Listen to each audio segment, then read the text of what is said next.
The hum of the server room was the closest thing to a heartbeat this place had.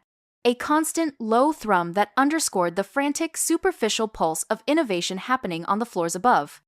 For 10 years, Diane had been the quiet conductor of that symphony, the unsung architect of LeoCorp's relentless march forward.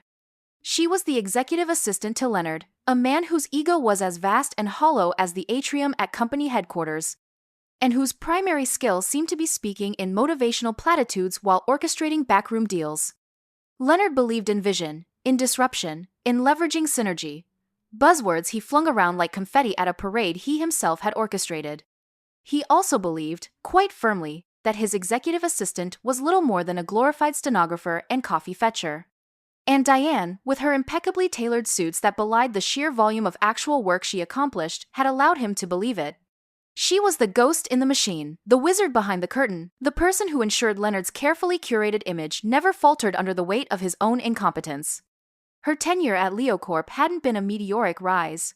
It had been a slow, deliberate infiltration. She'd started in reception, diligently noting who arrived with which samples, who smelled of desperation, and who was trying to sneak out early with the good printer paper.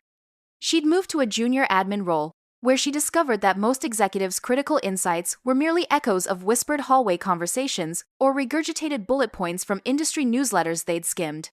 Then came Leonard. He was a meteoric rise, a meteoric ego, and a meteoric disaster waiting to happen. Diane, however, had seen the cracks early.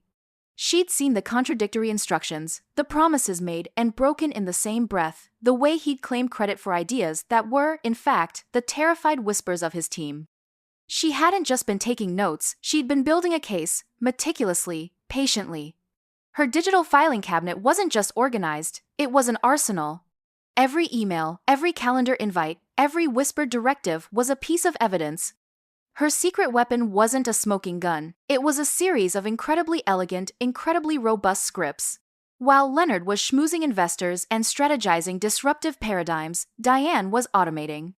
She'd built a system that streamlined Leonard's chaotic workflow, pre-populated reports, managed his calendar with an almost sentient understanding of his schedule, and, most importantly, flagged his blatant contradictions. It was a masterpiece of efficiency, designed to make Leonard look like a genius, and anyone who actually used it, well, they'd just be doing their jobs a lot better. She'd tested it quietly, subtly integrating pieces into the existing infrastructure, watching the ripple effect of improved efficiency without ever drawing attention to herself. It was the digital equivalent of a quiet whisper that ends up changing the entire conversation. It was a beautiful silent ballet of code designed to make incompetence look like genius. The setup for her own demise, however, was less subtle. It began, as these things often do, with a Friday afternoon summons. A curt email from HR, subject line, urgent meeting, structural realignment. It landed in her inbox at 4:45 p.m., a digital harbinger of doom. Plopped onto her day like a used napkin on a freshly polished desk. She'd learned to recognize the signs. The vague language, the slightly too formal tone, the lack of specific context.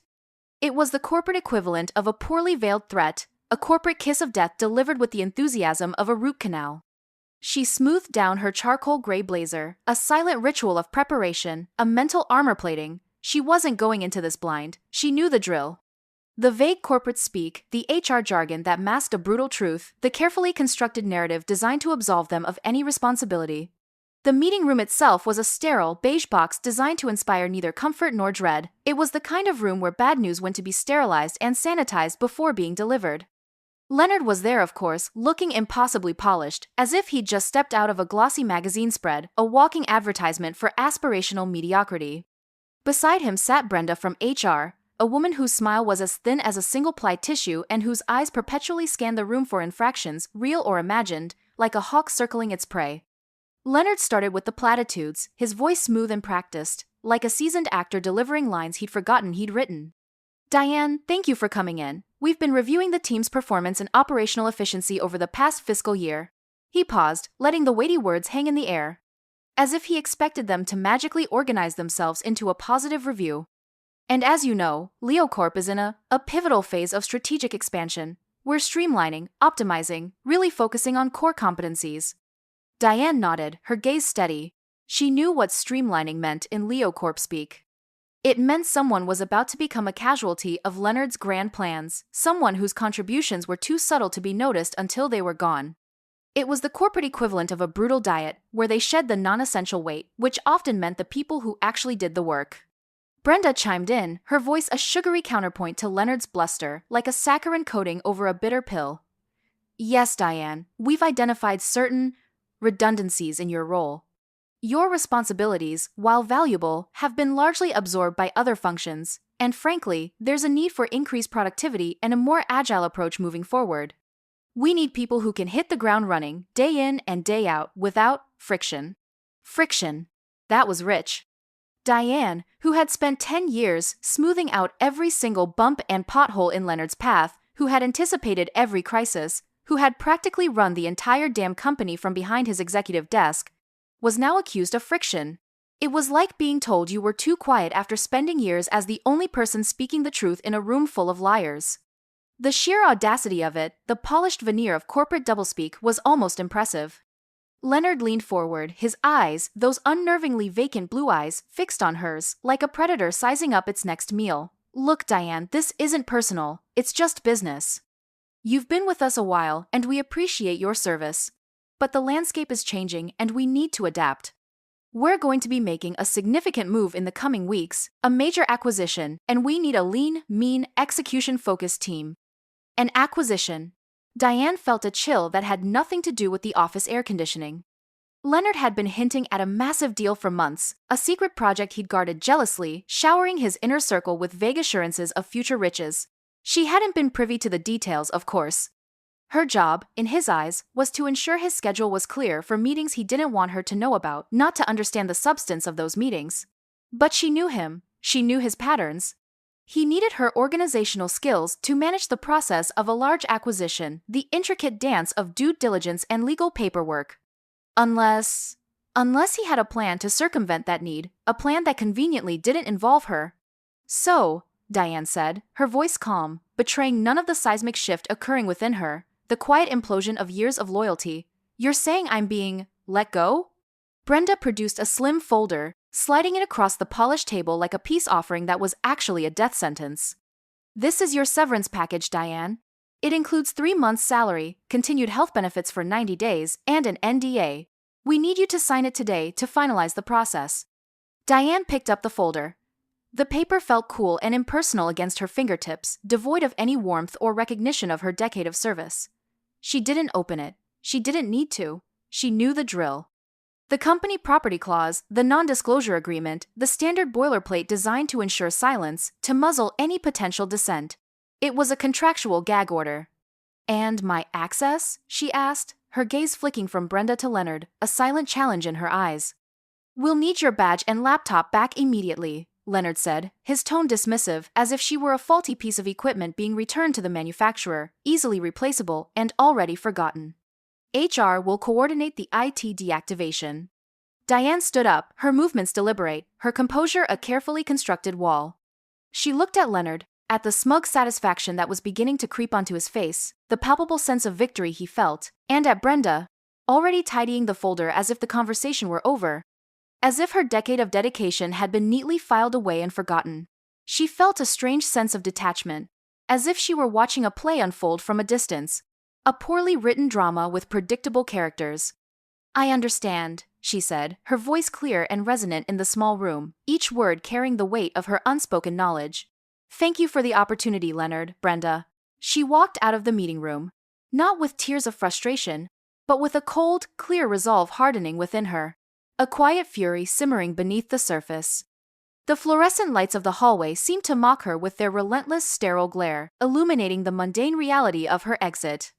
She passed the open-plan office, the hum of keyboards and hushed conversations, a dull drone, the soundtrack to a company that was about to feel her absence. No one looked up, no one noticed her exit. She was already becoming a ghost, an afterthought. She retrieved her personal belongings from her meticulously organized desk, a framed photo of her niece, a worn copy of The Art of War, a small chipped ceramic owl that had sat there for years, a silent observer. As she gathered them, her fingers brushed against a sticky note, barely visible beneath a stack of reports. It was a reminder she'd scribbled to herself months ago. Leonard's contradictory instructions Project Nightingale, check Section 12C of Contract Addendum. Project Nightingale was the code name for the acquisition he was so desperate to finalize. Section 12C. She'd barely remembered writing it, a tiny seed of doubt planted long ago, now sprouting into a formidable weapon. She walked to the secure IT room, a place she'd practically rebuilt herself after the last IT manager had accidentally wiped the entire server, another of Leonard's streamlining initiatives that had nearly crippled the company. The technician, a young man named Kevin, who was more interested in his gaming headset than company policy, barely looked up. Returning company assets, Diane stated, placing her company laptop and badge on the counter, each item a symbol of a loyalty that had been repaid with betrayal. Kevin tapped a few keys, his fingers flying across the keyboard with practiced indifference. Name? Diane Sterling. He typed it in. A red box appeared on his screen, a digital guillotine. Access revoked. Okay, you're all set. Have a good one. You too, Kevin, Diane said, a faint, almost imperceptible smile playing on her lips. She walked out, not into the blinding sunlight of freedom, but into the calculated shadows of her next move. The air outside felt different, sharper, cleaner. The city buzzed around her, a vibrant, indifferent organism. Leonard thought he'd won. He thought he'd cleanly excised a perceived problem, snipped a loose thread that he believed would unravel without consequence. He'd missed a crucial detail. He'd forgotten that the quiet ones, the ones who meticulously documented everything, the ones who built the infrastructure that held the whole damn edifice together, were often the most dangerous when underestimated. She didn't drive straight home. Instead, she found a quiet coffee shop, ordered a black coffee, no sugar, no cream, just the bitter truth, and pulled out her phone. She opened a secure encrypted app, the one she used for her personal financial planning, but today, it held something far more potent, her meticulously curated archive. She navigated to a folder labeled Leonard's Labyrinth. Inside, every contradictory instruction, every dismissive email, every HR communication that reeked of pretextual justification lay neatly cataloged, a digital museum of corporate malpractice. She found the email from Leonard authorizing a specific, complex negotiation strategy for Project Nightingale. Then she found his follow-up email, sent just 2 days later, completely contradicting the first, instructing his team to take a diametrically opposed approach. She cross-referenced it with a meeting transcript she'd recorded discreetly, of course, and with a general disclaimer she'd had Leonard sign off on for process improvement documentation. The transcript clearly showed him telling the legal team to pursue the first strategy, and then she pulled up Brenda's response to her inquiry about potential impacts of the conflicting strategies on the acquisition timeline. A dismissive email stating there were no significant concerns, and that Diane was perhaps overthinking. Operational minutia. Her fingers danced across the screen, selecting, highlighting, tagging. It was like assembling pieces of a puzzle that, when put together, formed a picture of pure, unadulterated corporate sabotage. She paused, taking a deep breath. The coffee tasted like victory, or, at least, the promise of it. Leonard thought he was on the verge of a groundbreaking deal, a triumph that would cement his legacy. He had no idea that the woman he'd just discarded had just armed herself with his own words, his own mistakes, and the unassailable power of documented truth. The quiet hum of her phone was no longer a notification from her boss. It was the prelude to a symphony of her own making. The game had changed, and Leonard, in his arrogance, hadn't even realized he'd just dealt her the winning hand. Part 1 of the takedown was complete. The stage was set, and the script, she thought with a grim satisfaction, was about to get very interesting. The sterile silence of Diane's apartment was a stark contrast to the frantic energy of LeoCorp, but it was a welcome change. Outside, the city pulsed with life, oblivious to the quiet storm brewing within her four walls. She wasn't just processing her dismissal, she was strategizing. Her meticulous nature, once an asset to Leonard, was now her primary weapon. Her personal laptop, secured with layers of encryption, became her command center. The digital battlefield was about to witness a masterclass in calculated retribution. First, the evidence. She opened a folder labeled Leonard's Labyrinth, a name that now felt eerily prescient. Each subfolder was a testament to her organizational prowess and Leonard's sloppiness. Contradictory directives, HR complicity, Project Nightingale, risk assessment, employee grievances, unaddressed. She revisited emails, painstakingly extracting timestamps, server logs, and the original message bodies. Leonard's boastful pronouncements about disruptive synergy were cross-referenced with his frantic instructions to underlings to just get it done, no matter what. Brenda, from HR's dismissive replies to her own carefully worded inquiries about operational risks, were flagged, each one a tiny nail in their coffin, a whisper of their complicity. She even found an old calendar entry from 6 months prior, detailing a clandestine meeting with the acquisition's target company's CEO, a meeting Leonard had explicitly told her not to schedule, claiming it was a personal networking event and that she didn't need to worry her pretty little head about the details. The metadata, however, told a different story. A private jet booking confirmation for that very date. Leonard's need for secrecy was rapidly becoming his undoing. Then came the scripts. Not the ones she'd used to make Leonard appear competent, but new ones, designed for a different purpose. She'd built a microservice, a discrete piece of code designed to self-optimize LeoCorp's internal systems. It wasn't malicious, not in the traditional sense, it's simply refined. It tightened workflows, ironed out redundancies, and enhanced efficiency, making the systems run smoother than a greased otter. She'd embedded a subtle parameter. If unauthorized access attempts or suspicious security flags were detected, the system would automatically escalate certain internal communications to a predefined external log, accessible only by her. It was a failsafe, a silent alarm that would trigger when the wolves inevitably came sniffing around. She tested it, using a dummy IP address to simulate an external probe. Within minutes, an automated notification pinged her personal device. It contained a sanitized excerpt of an internal IT security alert detailing a spike in unauthorized access attempts originating from a specific server cluster. The sender? Leonard's personal IT support, a shadowy firm he'd retained off the books, a clear sign he was trying to manipulate the system from the outside. She meticulously organized her findings into a single, comprehensive report, a narrative of Leonard's calculated deceit and HR's complicity. She titled it simply, LeoCorp, an operational review. It wasn't accusatory, it was factual, supported by irrefutable digital footprints. Attached were anonymized copies of key documents, each one a carefully selected piece of ammunition, ready to be deployed. She debated whether to send it immediately. Patience, she reminded herself. The best revenge is served cold, and at LeoCorp's expense. Like a fine wine, her plan needed time to mature. The first tremor hit LeoCorp 3 days after her dismissal. A critical client, a major retail chain that had recently signed a lucrative contract for LeoCorp's flagship analytics platform, suddenly went silent. Their usual daily check-in emails went unanswered. Their account manager, a panicked junior executive named Kevin, started sending out mass distress signals across internal channels. Urgent, unresponsive client. One subject line read, "Client experiencing critical data lag. Need immediate support. Diane." Still monitoring LeoCorp's public-facing social media with a detached curiosity, saw a subtle shift in their online presence. Usually brimming with triumphant pronouncements, their posts became more reticent, more guarded. They were trying to bury the news, but the cracks were starting to show.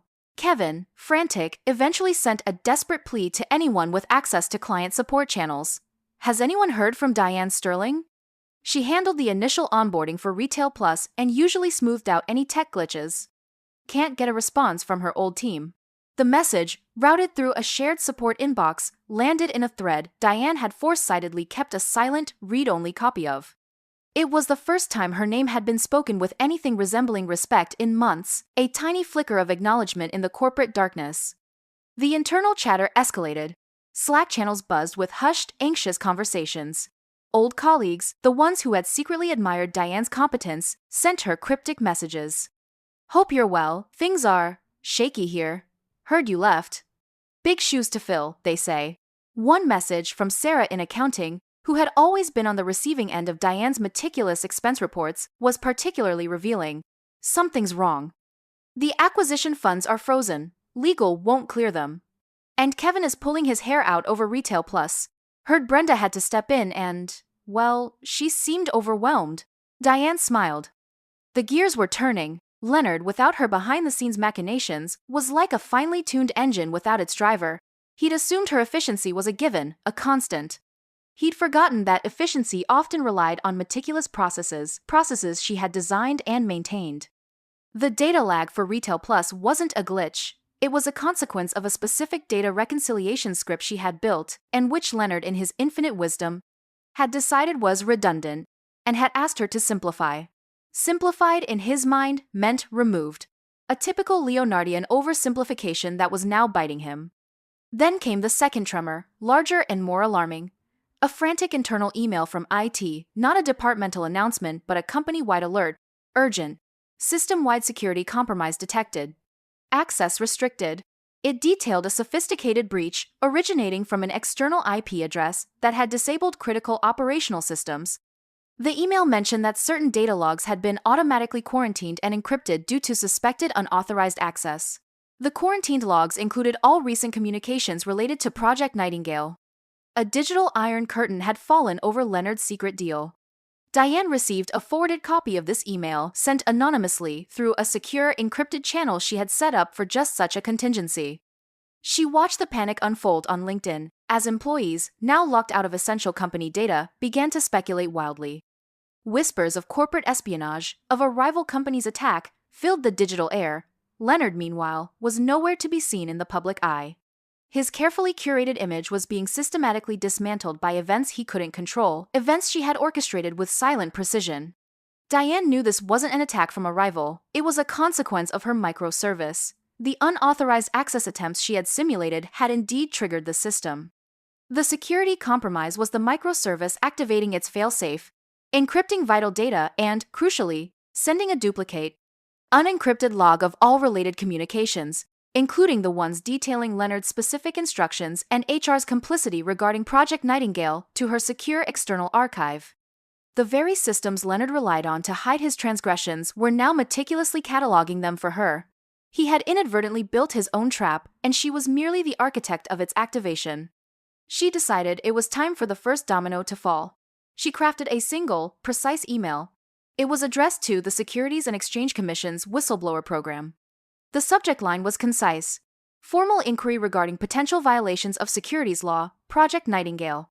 The body of the email was brief, outlining her status as a former LeoCorp employee and stating that she possessed documented evidence of potential insider trading and fraudulent misrepresentation related to a significant corporate acquisition, codenamed Project Nightingale. She attached a single unencrypted document, an anonymized copy of the Project Nightingale risk assessment, highlighting Leonard's direct contradictions and Brenda's dismissive responses. She also included a time-stamped screenshot of the internal IT security alert detailing the system-wide compromise and the subsequent quarantine of related data logs. She didn't offer solutions, didn't make demands. She simply presented the facts, letting the legal system do the heavy lifting. She sent it from a secure, anonymized email account routed through multiple proxies. As she hit send, a wave of calm washed over her. This wasn't about revenge anymore, it was about restoring balance. She watched, with detached satisfaction, as LeoCorp's carefully constructed facade began to crack. The Retail Plus issue was a symptom, the IT alert a sign of deeper rot. The SEC inquiry, however, was the diagnosis. They had no idea what was coming, but the scent of trouble was already in the air.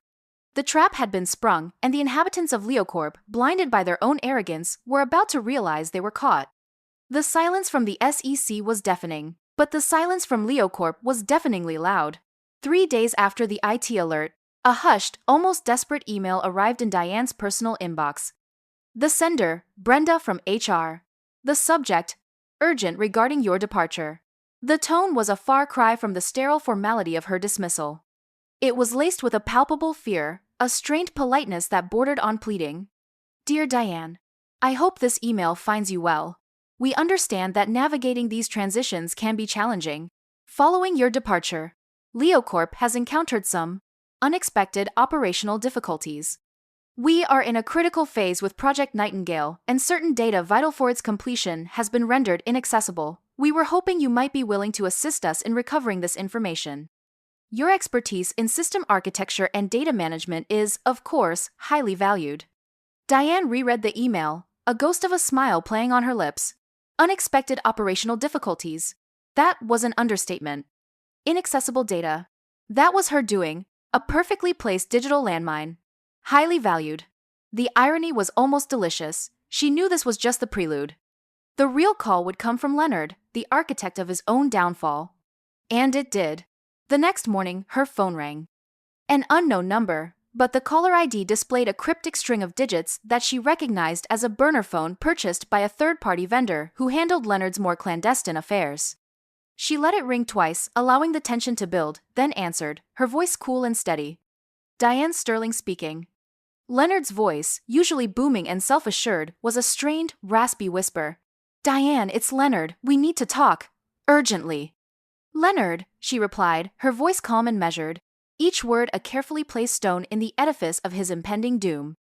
What a surprise! I assumed you'd be too busy celebrating the successful acquisition of Nightingale. He scoffed, a dry, humorless sound, like dead leaves skittering across pavement.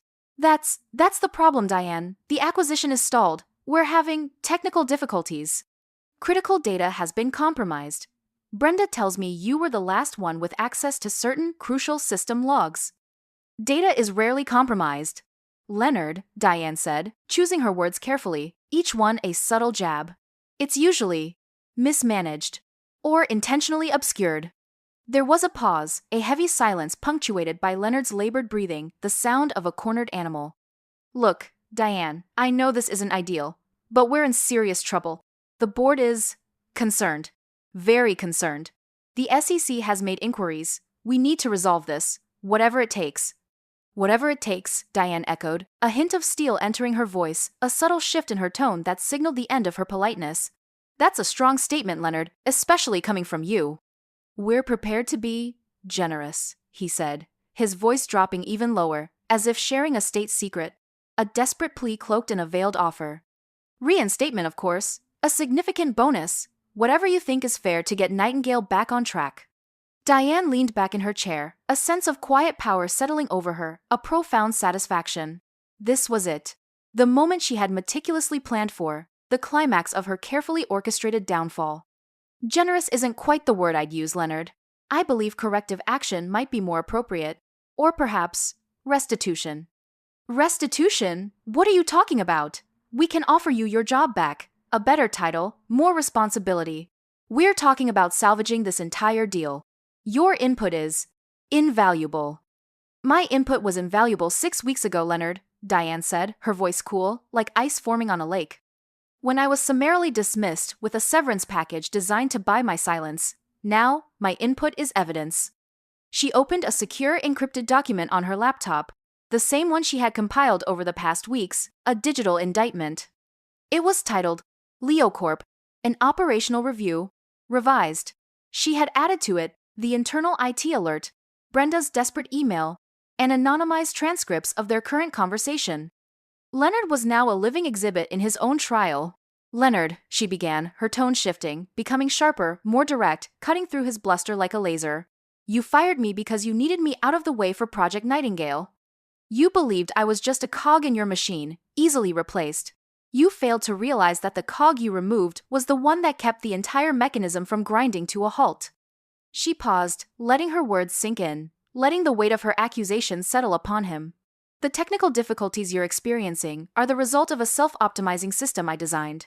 When unauthorized access attempts were detected, coincidentally, around the time your clandestine IT support firm began probing LeoCorp's servers, the system automatically quarantined critical data related to Nightingale. It also logged every single directive, every contradictory instruction, and every evasive response from HR, including Brenda's communication with me just this morning, admitting your operational difficulties. Leonard was silent, his heavy breathing the only sound, the strained gasps of a man realizing the trap had sprung. Furthermore, Diane continued, unfazed, her voice a steady drumbeat of doom. The SEC has made inquiries based on documented evidence of potential securities law violations, including fraudulent misrepresentation and insider trading, all stemming from the shady dealings surrounding Project Nightingale. Evidence that, as of this morning, has been officially logged with their whistleblower program. She heard a choked gasp, a sound of pure, unadulterated terror. You went to the SEC? Diane, you can't do this. This will ruin the company. It will ruin me. You had your chance to ruin my career, Leonard, she said, her voice devoid of emotion, a chilling echo of his own dismissal.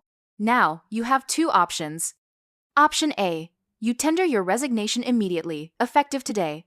LeoCorp will issue a public statement acknowledging your decision to pursue other opportunities.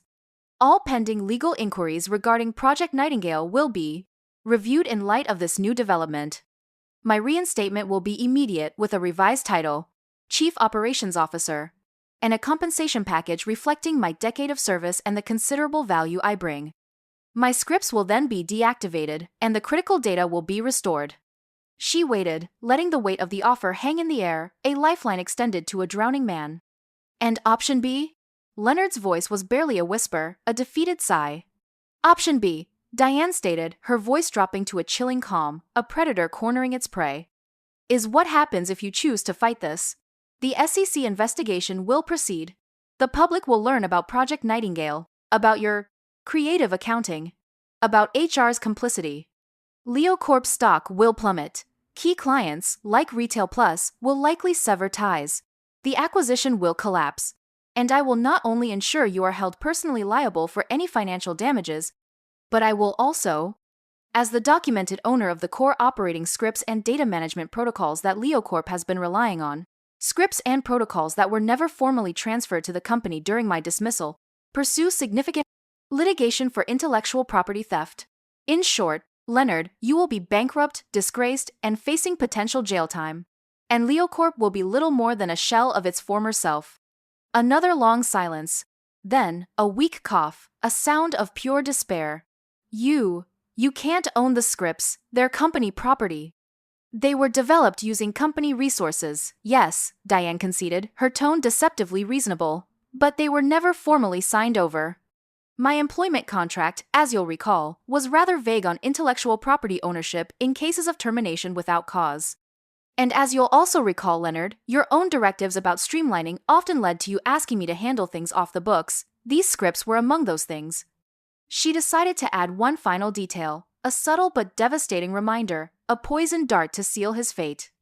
And by the way, the critical data you're so desperate to recover includes the proof of your own attempts to circumvent standard due diligence procedures for Project Nightingale.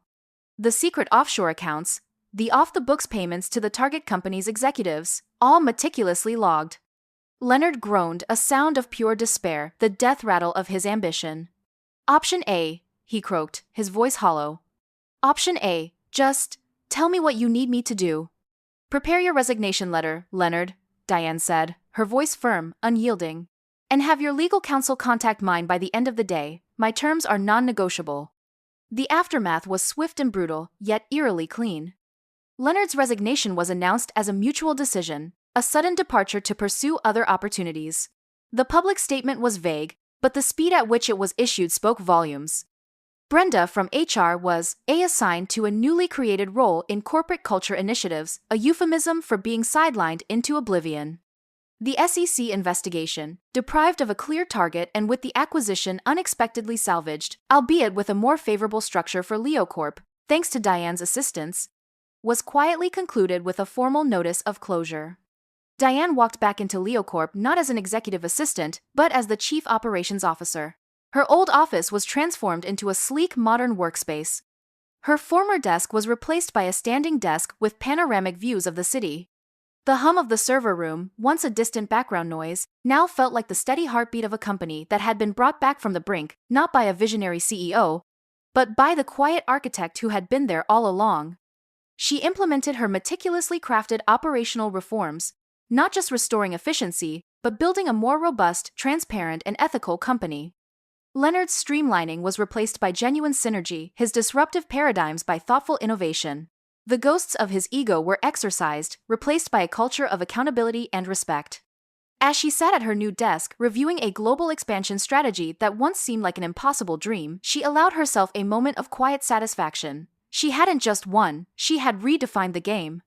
She hadn't just sought revenge, she had orchestrated a corporate rehabilitation, fueled by undeniable truth and strategic precision. The quiet ones, the ones who were underestimated, who meticulously documented every shady deal and every misplaced comma, were often the most formidable. They were the ones who understood that the true power lay not in the spotlight but in the code, the contracts, and the cold hard facts. If watching corporate hubris meet its match through sheer competence and strategic brilliance appeals to you, Consider liking this video and subscribing for more stories of calculated comebacks and the quiet triumph of the overlooked. Because sometimes, the most devastating revenge isn't loud and fiery. It's a perfectly executed plan, delivered with the quiet certainty of someone who knows exactly what they're worth and how to make everyone else realize it too.